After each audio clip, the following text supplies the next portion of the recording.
Today I want to talk about wage slave life as a high inhibition male. So basically, what it's like working a job as in other words, a man with severe social anxiety. And in my particular case, I'm also a below average looking man. And I've actually been unemployed for years now. So I'm going to be talking mostly about the previous job I had where I worked as a design engineer. And it was mostly a white collar job. I, from time to time, did a bit of welding and used the milling machine, a Bridgeport, every now and then. But yeah, it was mostly an office job, and it was at a small company. And I've talked about this before, but it was just a complete matter of luck, just a total fluke that I even got that job to begin with because they had actually hired somebody else for the job.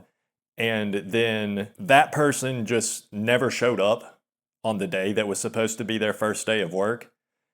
And it just so happened that I had met my future supervisor at a career fair. Then I had emailed him a follow-up email. So after the person they hired never showed up, I was like their only option, basically. So they pretty much just hired me on the spot after a very quick interview. So yeah, it was kind of a fluke that I even got that job to begin with. And I also just wasn't very good at the job, I think. I don't think I was necessarily horrible at it, but yeah, I don't think I was worth what they were paying me. But regardless of all that, the point of this video, I'm just going to be telling a few different stories about my experience working at this place. And I think most of this, it's not like specific to that job. If you're a high inhibition, severely socially anxious man working in any kind of office job, then a lot of what I'm going to say here will probably sound familiar to you. It's probably all relevant no matter what the job is.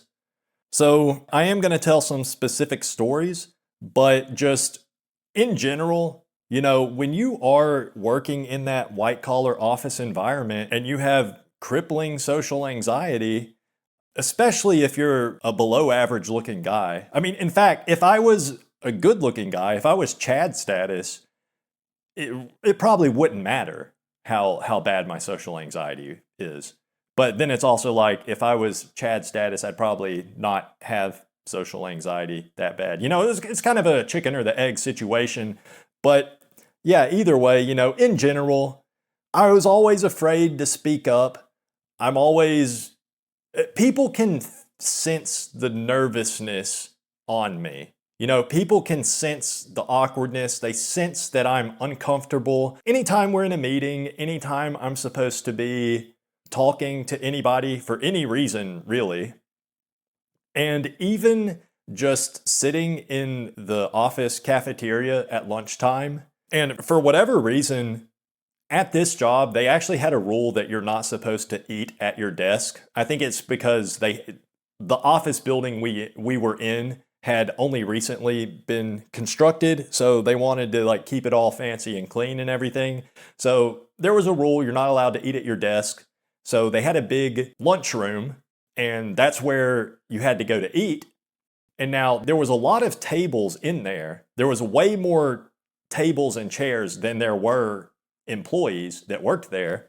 So every day I would go to lunch and I would sit at a table, an entire table by myself, just kind of off as far to the side in the lunchroom as was possible. And nobody else sat around me. Everybody else sat at tables together. So there would usually be 2 full tables of people. And again, it's like a big lunchroom. So there's probably like 10 to 12 tables. Each table would have 6 seats, I think. And yeah, I sat at a table all by myself. And everyone else was at 2 tables right next to each other, all sitting all together. And this wasn't necessarily people being they weren't necessarily excluding me. A large part of it was just that I sat over there by myself. And I think I just kind of give off the aura of a guy that does not want to be bothered, which is kind of true. But at the same time, it's like, it would be nice if people tried to include me. If they if someone invited me to come join them at their table, I probably even would have declined that, but the offer would have been appreciated. But the thing about it too was I would be sitting over there all by myself, and the entire time I just wouldn't be able to relax. And what I would do was I would basically eat my lunch with one hand. I've got my fork in one hand, and I'm holding my phone in the other hand, and I would either browse Reddit or I would read books on my phone. But I was always just looking straight down at my phone and eating my lunch. And I would just eat my lunch as quickly as I could and then go back to my office and sit there for the remainder of the allotted lunchtime. And the whole time, anytime I was in the lunchroom around other people, I could just feel, if you have social anxiety like I do, then you'll understand this. I could just feel like it's just so stressful. It's just like it's hard to describe if you don't know, but it just feels like my blood pressure's going up maybe, I feel like my heart's beating kind of fast, I'm sweating, I just feel very uncomfortable.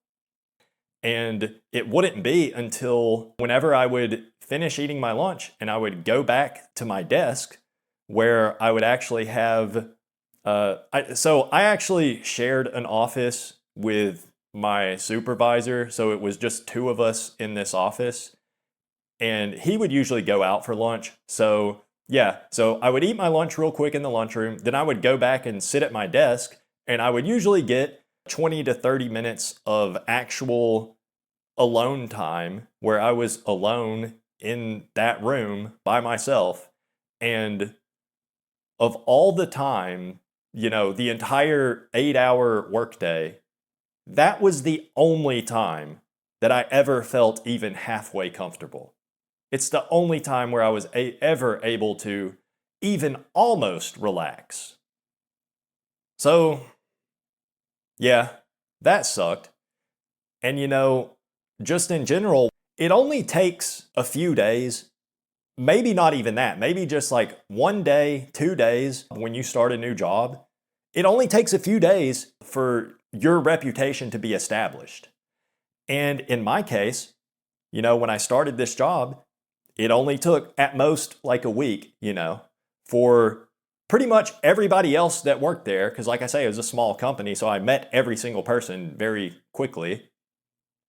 It only took a few days for everyone to realize, hey, that guy is really weird and really oddly shy for a grown man. And once that reputation is set, I've talked about this before, but once that reputation is set, now I feel like even if I did want to try to come out of my shell a little bit, I feel even extra resistance for that, because now, in order to do that, I would have to disrupt everybody else's expectations of the way that I would behave. And even if that would ultimately be a good thing, I just know, if I suddenly started being social one day, because this has happened where I've had like a rare moment of, speaking my mind or something, and it's always the same thing where someone that knows me and they know my reputation, someone will hear me or see me acting a bit uncharacteristically social, and they'll always say something, it's like they're trying to put me back in my place. They always will make some kind of comment like, oh, look who's talking now. They always want to say something like that. So yeah, once your reputation is set, it becomes even more difficult to be social. And I've actually always wondered, I kind of think if I got a job and I just went in on the very first day of the job, I just did a line of Coke in the parking lot before I walked in, maybe that would actually make the whole rest of my time working at that job better, you know? Because maybe I would actually be able to be more social on my first day. And I don't know if doing a line of coke would actually have that effect, but yeah. Either way, speaking generally about this job, in the position I was in, I would have to attend meetings fairly often. A lot of times we would have kind of like brainstorming design meetings, which I was always supposed to be participating in because I was one of the design engineers. There was actually only two of us, two engineers in the whole company. So we would have these brainstorming design meetings for new product development, and we would bring in people that were not engineers. Like, we might bring in the IT guy, and we might bring in a sales manager or something, and we would invite them to the meeting along with us engineers so that we could get, I guess, the idea is that you get a kind of different perspective, right? And we would do these different brainstorming exercises. And I just remember every time we would do this, the very first time we had a meeting like that, everybody else is throwing out all these ideas, participating in these brainstorming exercises, and then I was just sitting there silent. And after the first time we had a meeting like that, my supervisor, he was the other engineer, he told me, like, look, you got to speak up at these meetings. You're the engineer. You're the one that is supposed to be talking the most. And he's right, and I knew that the whole time, but I was just sitting there and it was like. And the other thing too, whenever I'm in a situation like that, and we would have those meetings, because we had several design meetings like that, and after 2 or 3 times it happened and I was just completely silent the whole time, after that my supervisor kind of stopped saying anything to me about it, because he was just like, he had learned that that's just how I am, and he knew there's no reason to even like try to get me to change, because that's just how I am. I think he was just waiting for me to get fired. Because I don't know. I honestly don't know. He probably had enough sway to get me fired if he wanted. So whatever. Maybe I was good enough at other parts of the job that they didn't feel like doing that. But yeah, the other thing about this too, anytime that I'm in a situation where, for example, like those design meetings where everybody there knows that I am supposed to be talking and I am supposed to somewhat take the lead, I can just see, because I know what I'm supposed to be doing. I'm just scared to do it. And I can see how everybody else, it's like they get frustrated. I can see how frustrated everybody else is getting at me because I'm like actually not really doing my job. And yeah, everybody's getting frustrated with me. Most people are nice about it and they kind of try to hide how frustrated they are. Some people bottle it up for a little while and then all of a sudden they explode, so to speak. I never actually like got shouted at, but they might kind of bottle it up for a little bit and then they let their frustration out, maybe in kind of subtle ways, not exactly shouting at me, but I see it happen. I see everybody's frustration and I understand they're right. I'm frustrated with myself in those situations. And I do remember I was at that job for, I want to say 4 years. And every single time I had a performance review, there was basically a rubric that my supervisor would go down where he would basically grade my performance on different aspects of the job, like technical skills, communication skills. That's the one I always got a horrible score on that. And there was a few other things I can't remember. But yeah, every single performance review I had, I always got decent scores, decent ratings on everything accept communication, and my supervisor would always have a little talk with me about how he would be like, hey, you seriously need to speak up. You've got to start speaking up. And he would even say, just bullshit a little bit.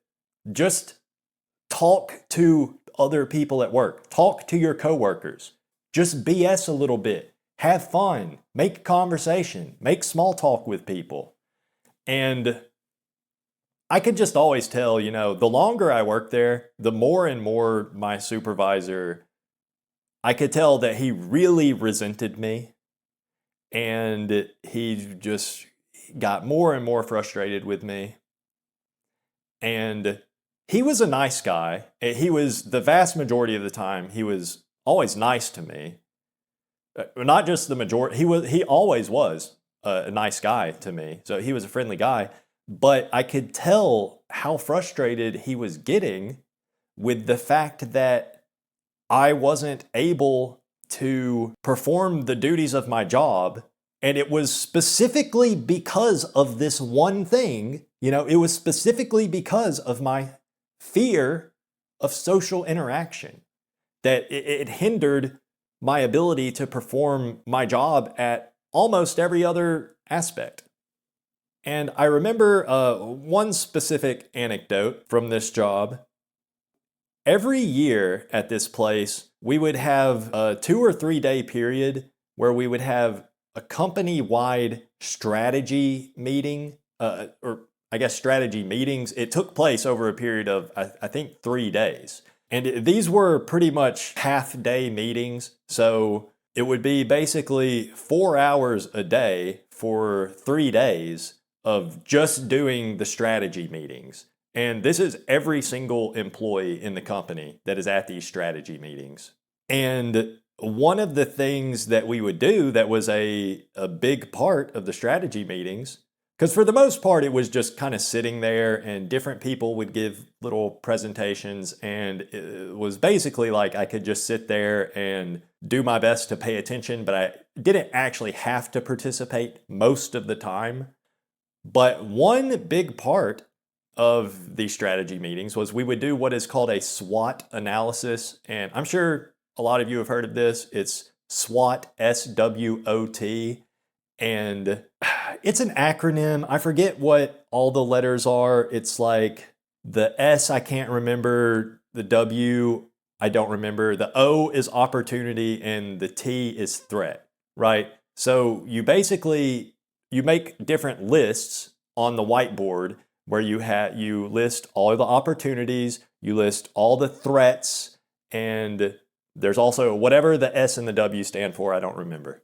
So I remember I was thinking like all day, the day before we were doing the SWOT analysis, I knew, I need to speak up at this meeting. I need to say at least one thing at the meeting. And I thought the easiest way I could do that, when we're doing the SWOT analysis, I will have something prepared in advance and I will raise my hand and I will say the threat or the opportunity or whatever it is that I've identified. And this is all like opportunities and threats pertaining to the business success of our company.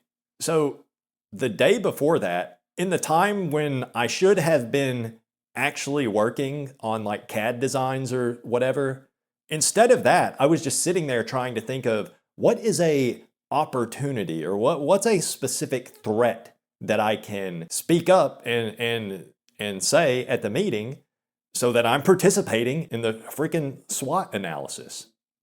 So the thing that I thought emerging technologies. That could be a opportunity or a threat, really. But I thought it was maybe better as a threat because most of the products we dealt with at this company were things that had been around for like 100 years. So I thought emerging technologies, with more and more electronic devices, things connected to the internet, smartphones and stuff, emerging technologies were a big threat to our business because we mostly deal with older non-electronic type technologies.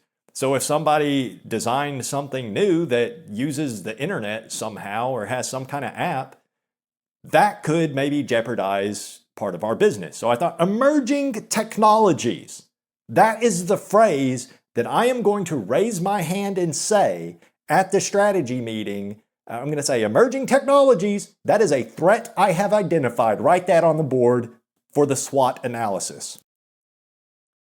So we got to the threat section, which is like, it's the last letter in SWOT. So threats are the very last thing we did. And the way it worked, basically, the president of the company was kind of leading the whole meeting. And he's like, okay, now threats. What are some threats to our business? And it's just like, everybody sitting there around the big table in the meeting room, and some people start raising their hands, right? People say whatever threats they've identified, and a few people have said things, and each time someone says something, there's maybe a little bit of discussion about it amongst different people, right? The president that was leading the discussion, he would usually say something, and then he would write down what the person said. He would write down that threat on the board. So I was like, okay, this is my moment. I've planned ahead of time. I have a good one. Emerging technologies, that sounds legit. That's a thing. And it is. I to this day think, yeah, that is a threat to that business.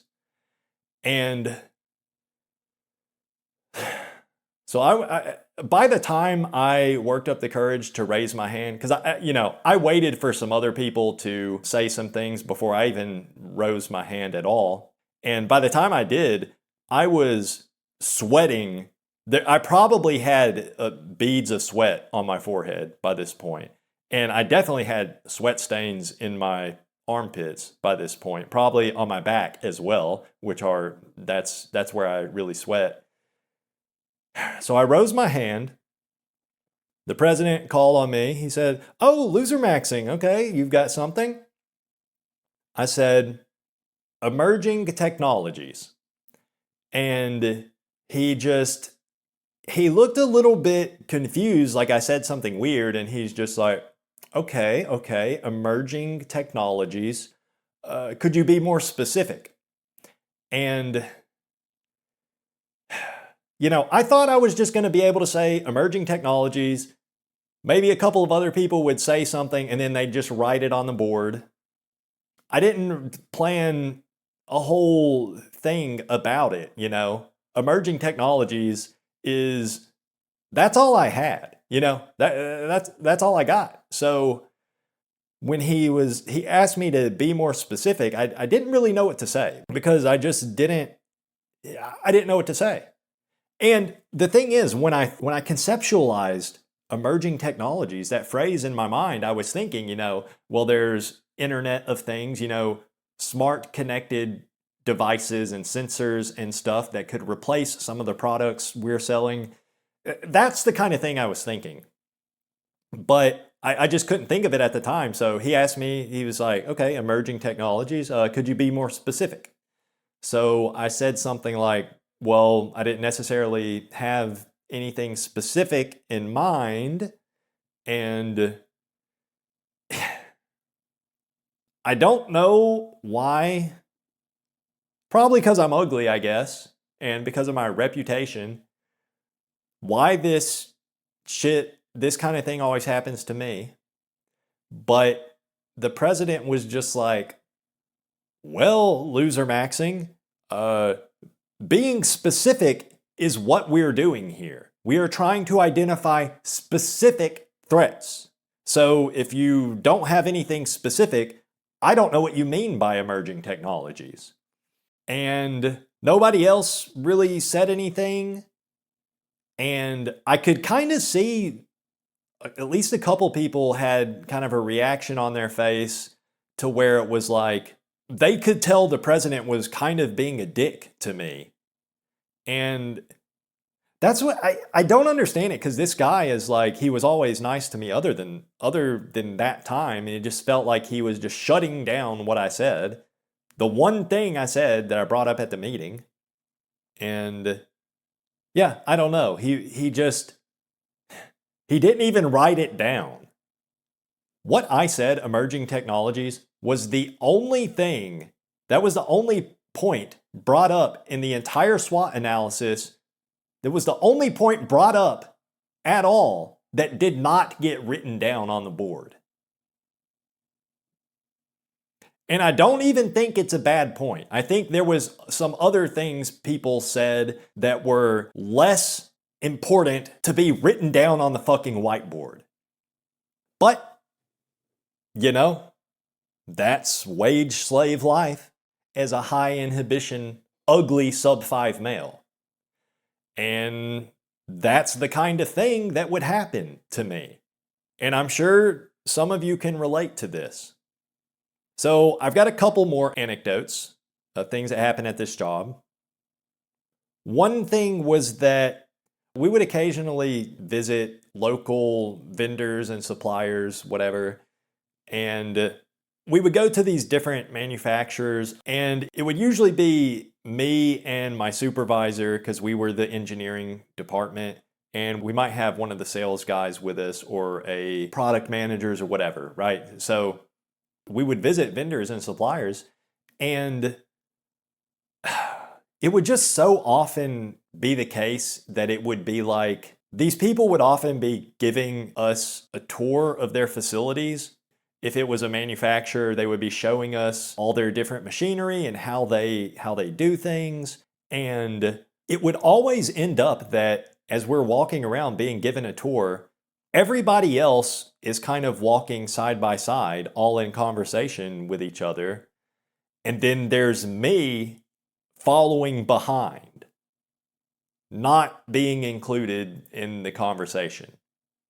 And I remember one time we had these two guys come visit us from China because we had Chinese manufacturers manufacturing some of our products. So these guys came to visit us from China, and it was an old guy that was probably in his 70s, and he was like the owner of the company, and the other guy that was with him was his translator, basically. But the older guy could also speak English and understand English to some degree, but he did have a translator.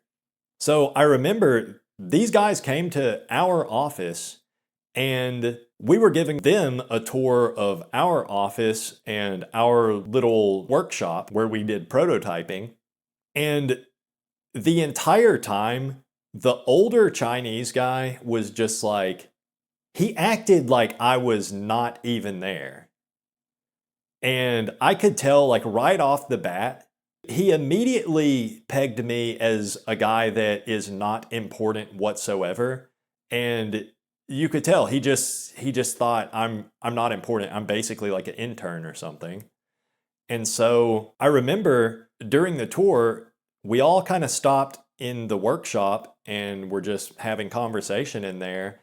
And everyone was kind of standing in a circle talking, including me at first. But the older guy kept boxing me out of the circle until I was just completely not in the circle anymore. And then my supervisor kind of would step aside and open the circle up and kind of gesture for me to get back in. And then the old Chinese guy would box me out again. And that happened like 3 or 4 times. You know, he boxes me out of the circle. My supervisor kind of opens the circle back up and invites me back in very subtly, you know. And eventually my supervisor stopped trying to get me back in the circle, and everybody was just standing there in a circle talking, and I was just outside the circle, standing there, just looking around, not saying anything. And then we went to lunch with these Chinese guys. And so it was me and maybe like 4 of us from my company and then these two Chinese guys. And we go to this restaurant. It's kind of a local restaurant chain that is famous to the city where this job was at.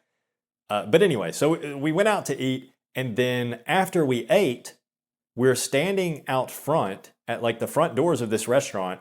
And the older Chinese guy starts getting everybody together to take a group photo. And he handed me his phone and he told me to take the picture. So we went out to eat, and this old Chinese guy made me take the group photo of everyone else, as if I'm just, do you understand what I'm saying? I was supposed to be in that photo.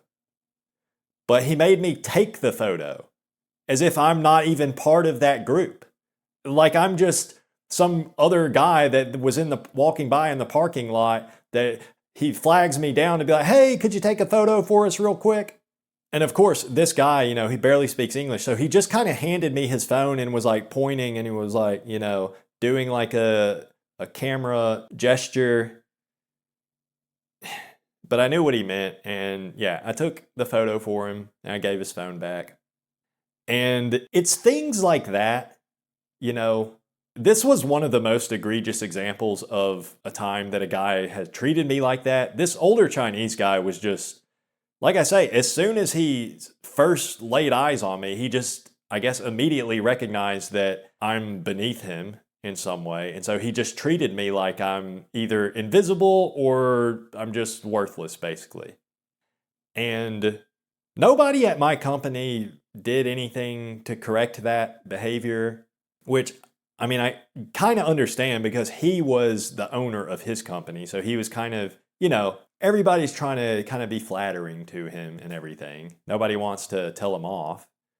I don't think they would anyways, because no one at my company, like I say, everybody was always just frustrated with me and my inability to actually perform the duties of my job to a satisfactory level because I am socially retarded and afraid to speak up to the point that I can't really do my job.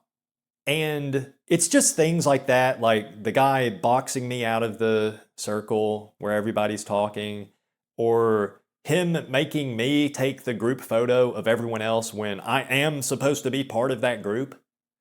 Things like that are very dehumanizing. It does make me feel worthless, like I'm not a complete human like everybody else is. But at the same time, I realize that I do it to myself. I bring it upon myself. And even if you could argue, that this Chinese guy it wasn't 100% me bringing it upon myself because most people don't treat me that badly. But even then, it's like, well, I didn't stick up for myself at all. So that's kind of the same difference as me bringing it upon myself. I don't stick up for myself either because I'm afraid to. People, I've gotten comments on some of my videos, people talking about exposure therapy, cognitive behavioral therapy, and stuff like that, which is basically another way of saying just put yourself out there, just try, and you'll maybe get used to it. And I don't think that's necessarily bad advice. I think that probably can work for lots of people. I'm sure it does. But for me, I feel like I tried the best I can. I went into work every day. I did get that job in the first place. I landed a job. It was not a bad job. And I did communicate at the job to some degree. I basically did the bare minimum level of communication I had to do. I did as little socializing as I could get away with, but it wasn't like I never said anything. Because sometimes I would have to talk to customers on the phone and, talk about engineering drawings or whatever. So I did communicate to some degree, and I don't think I was necessarily horrible at every aspect of the job. But just the communication stuff, I wasn't. But I do think it impacted every other aspect of my performance as well. So, yeah, I was bad at the job. And nobody there liked me, which is basically the story of my life. But again, I don't really blame people most of the time. I don't blame any of my coworkers at this place. I think they were all nice people. And I think at first people do kind of give me a chance. But like I say, after a week at most is how long it takes for everyone to realize, like, okay, this guy is really fucking weird. And if they were giving me a chance, they kind of just give up at that point. People don't really want to be around me. I just exude a very awkward energy. It's as uncomfortable as I feel in social situations. I know that other people can pick up on that, and it's making them feel uncomfortable too. So people don't want to be around me. And there's something about when I'm at a job, in the workplace, in the office, it actually makes my social anxiety a lot worse. It actually amplifies it because it's, compared to just being at the grocery store or whatever, it's a high pressure situation in the sense that I just constantly feel like if I get fired, I'm fucked. Because if I get fired, I'll never get another job this good. Yeah, so I just feel like I feel more social anxiety because I'm more worried about any social faux pas that I may commit actually having a real negative monetary impact on my life. And one other thing that happened at this job, so they would occasionally have different kinds of little parties or whatever, team building exercises on the clock during business hours that were technically optional. Like you didn't have to go to it. Like, for example, anytime a woman was pregnant that worked there, or if an employee's wife was pregnant, they would have a baby shower for her. And they would always do that, just during business hours. And I remember there was at least like 2 baby showers. I just didn't go to them. I just sat in my office while, as far as I know, every other person in the building did go to the baby shower. But I didn't. And then I remember it was happening again. There was another woman having a baby shower. And this one guy that's one of the higher up guys, he was basically in charge of human resources, but also some other stuff. He came into my office just to tell me, like, hey, so-and-so's baby shower is happening today. And I was just like, yeah, I heard. That's great. And he was basically just very subtly trying to hint that, like, I need to go to the baby shower because I never participate in any of those things. And he really just wanted to make sure I went to it. Like he started telling me, he's like, there's going to be a protein cake because they had some kind of special cake that's supposed to be like made with whey protein or something. And I guess because I was really into going to the gym at that time. So I think he thought that would be appealing to me. So he's trying to like convince me to go to the baby shower.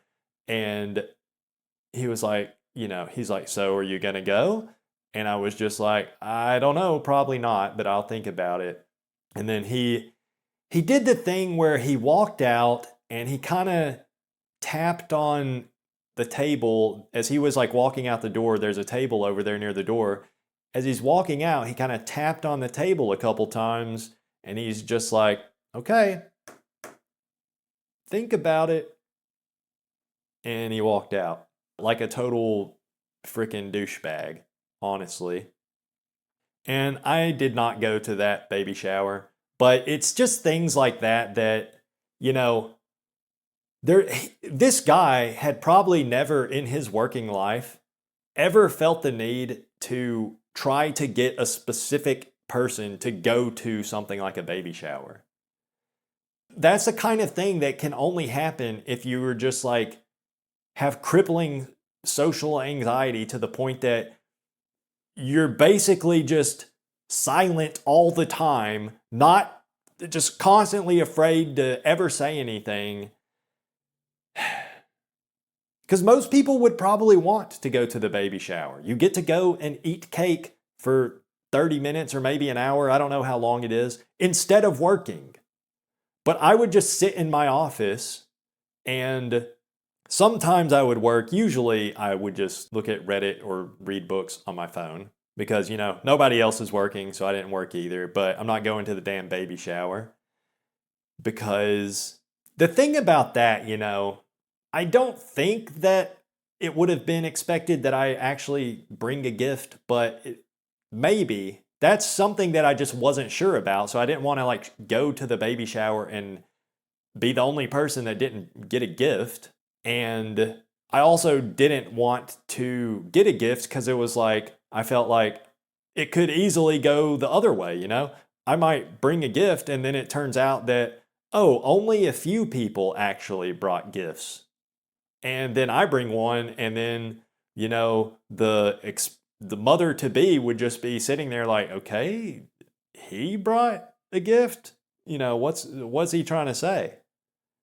Right, so it was that, and it was also, I felt like if I go into the baby shower, which would always be in our cafeteria lunchroom, when I would eat in that room at lunch, I would sit off at a table all by myself and everybody else would sit together. But at something like a baby shower, I feel like I couldn't really do that, right? Because it's like a party.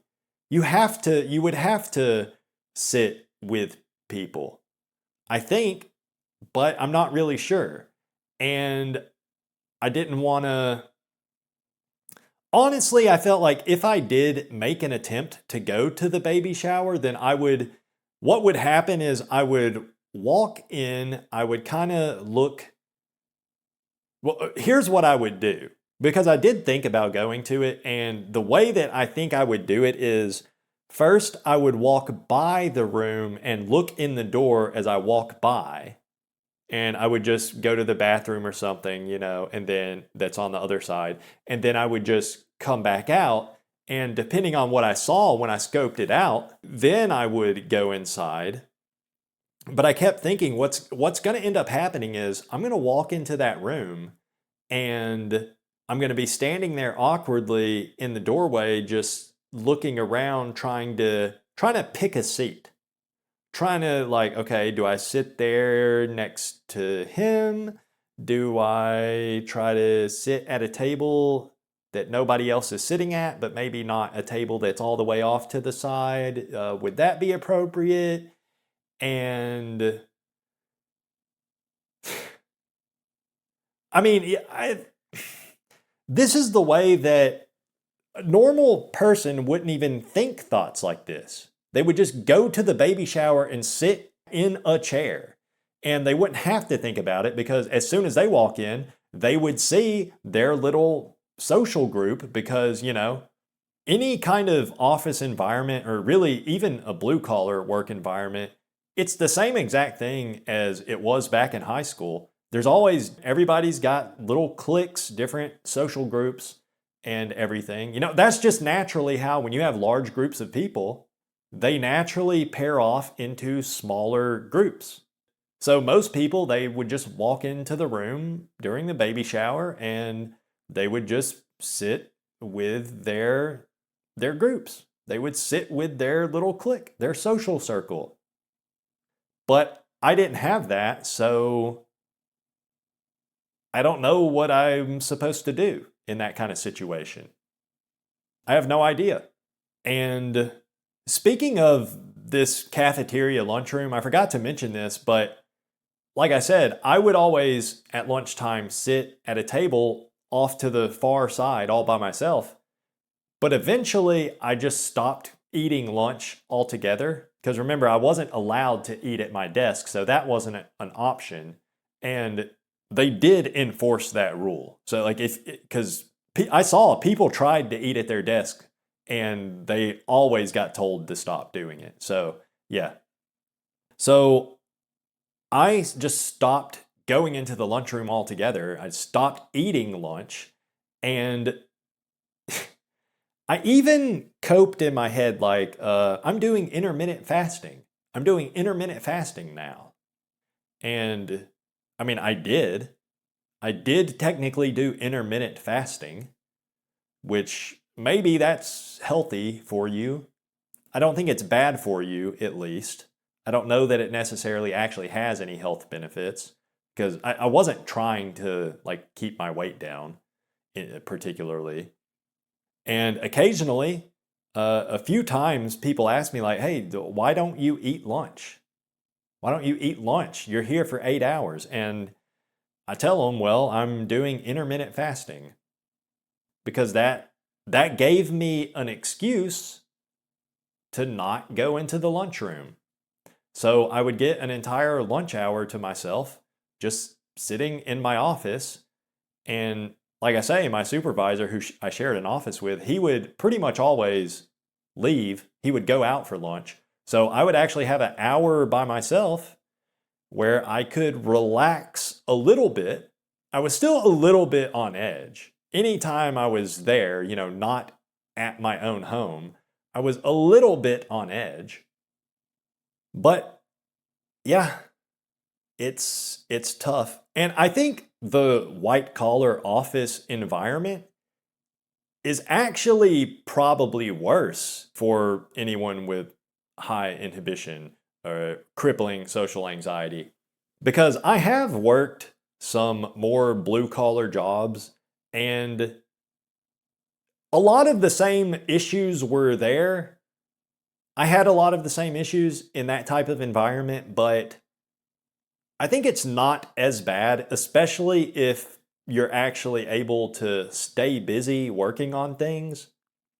But in an office environment, you're just sitting there like a prisoner. And they always try to do, all these different team building exercises, strategy meetings, that type of, having baby showers. They don't do that kind of thing as often in most blue collar jobs. There is a little bit of that, but it's not to the same degree. And it's been like this every job I've ever had. Every single morning when I woke up, just a intense feeling of dread and doom. Just like, I gotta go to. It felt like I would imagine if you were literally in prison when you woke up each morning and you awake from your dreams, that's probably kind of what it felt like. Except, in a way, going in to work in an office is even worse because at the end of the day, when you walk out the door, get in your car and start driving home, you have like that relief. And then you feel that relief just like a pressure valve releasing just for a few minutes. And then it's like the clock is just ticking down again until you go to bed that night, which is only a few hours later because you're supposed to work for 40 hours at least a week, which is too damn much. So, yeah, it's like you wake up every morning, intense sense of dread. Finally, at the end of the day, it's like all that pressure releases, but then it just is immediately building up again. And then you go to bed at night and you're at like maximum dread level again. And that's no way to live life. I know this isn't like a unique concept.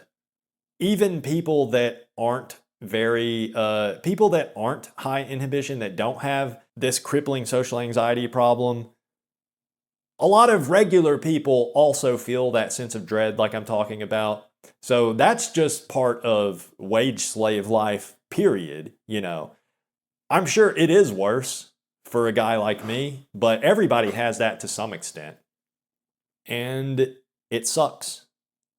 That's why I really hope I never end up having to work in an office ever again because it's so brutal.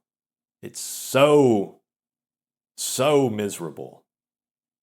I truly am like my mental state, just my base level mental state now after years of being unemployed. Like it's obviously not good, but I think it is better. Like I experience lower stress levels overall in my life now, and I have been for the past few years since I quit that job. So, yeah, I mean, for me, I kind of feel like the neat lifestyle is the way to go. So, that's what I'm doing.